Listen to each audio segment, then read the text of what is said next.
What about the activities that are non-transferable? Or if you don't have, somebody doesn't have the capacity or the ability yet to transfer it.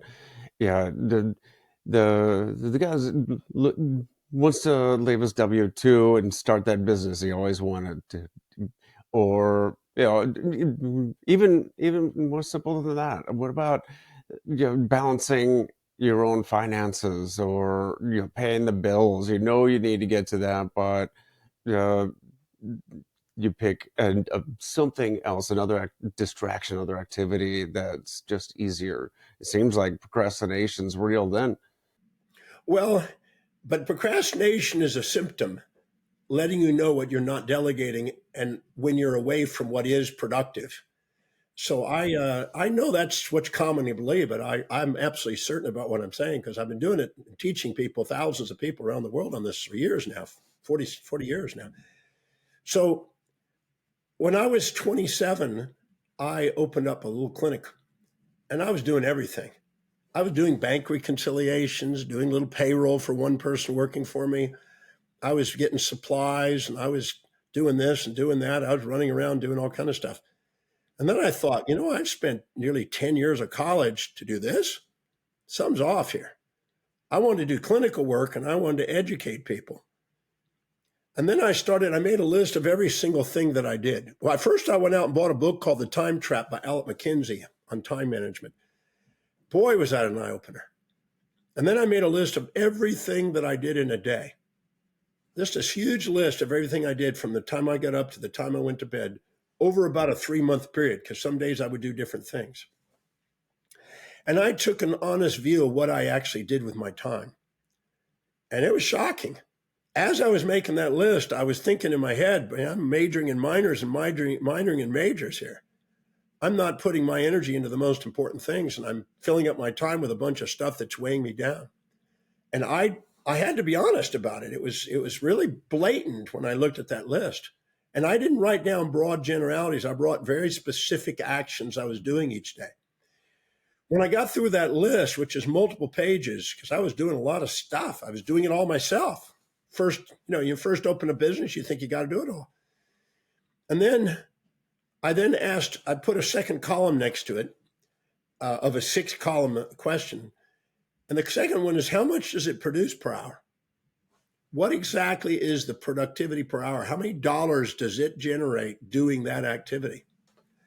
Now, I'm measuring dollars because that tells me I'm doing something that somebody's valuing enough that's serving some other client that's willing to pay me.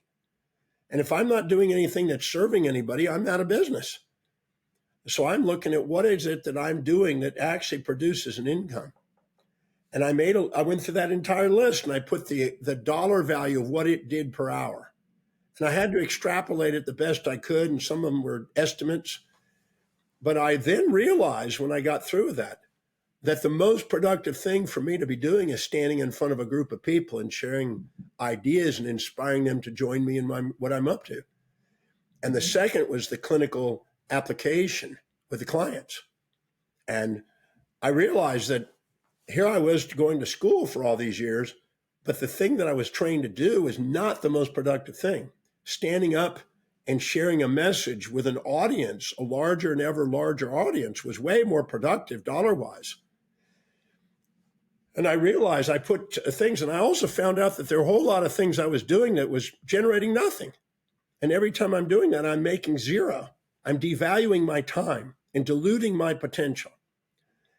And so I made that list and I reprioritized that list according to what was most productive to least productive. I also started to charge for some of my time because I realized this is crazy. Why am I not charging for my time? And I was doing it because somebody else wasn't. So I was just following suit without actually thinking about how ridiculous that was. Because that's my time. I'm paying for my education, and my clients need to pay for my expertise and time that I was involved in their service. So I then went to a third column, and that is, how much meaning does it have? Because I need to feed other people and do something that they're willing to pay for, but I also need to do something that I'm inspired to do, or otherwise I'm not intrinsically driven. So I took that same list and I prioritized it according to meaning on a 1 to 10 scale.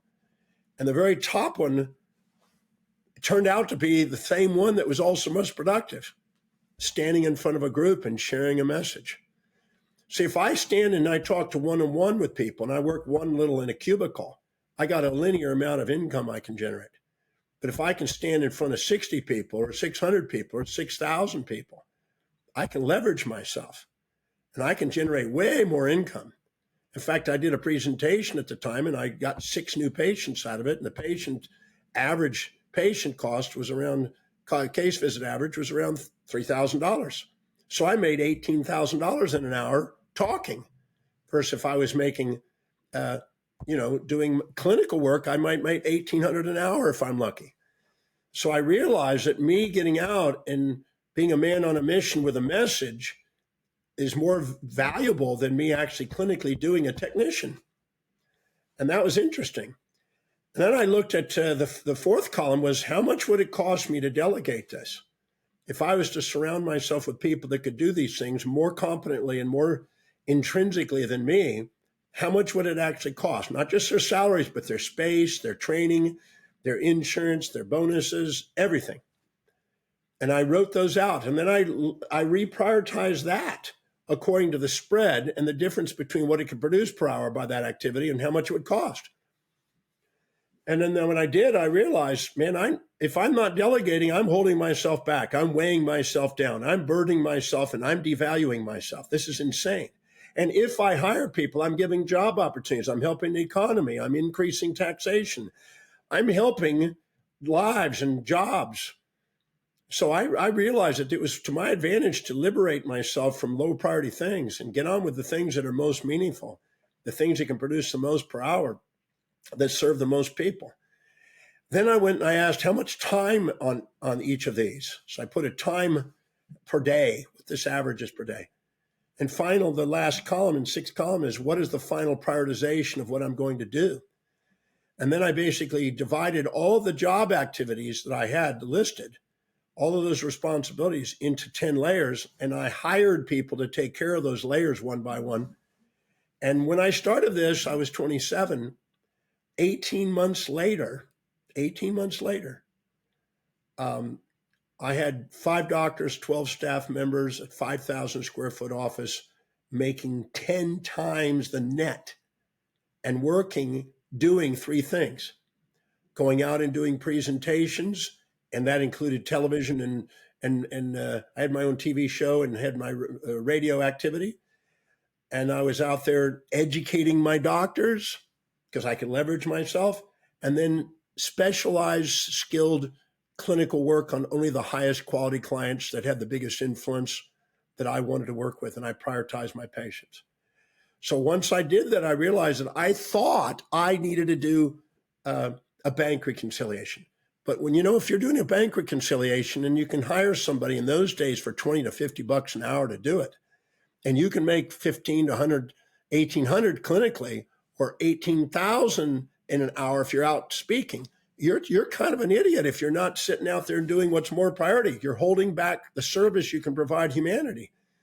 So I realized that I was going to hold myself back by giving myself this excuse that I have to do all this.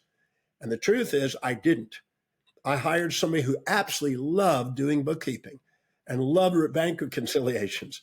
And I hired somebody to do all the reception and the management of money and stuff. I haven't managed money except I have automated my investments. I've been investing for 42 years.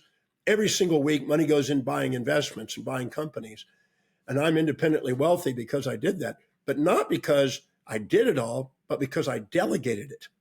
I liberated myself to go and do what I was most masterful at doing, which was teach, research, write, and travel. The things I was told I would never do.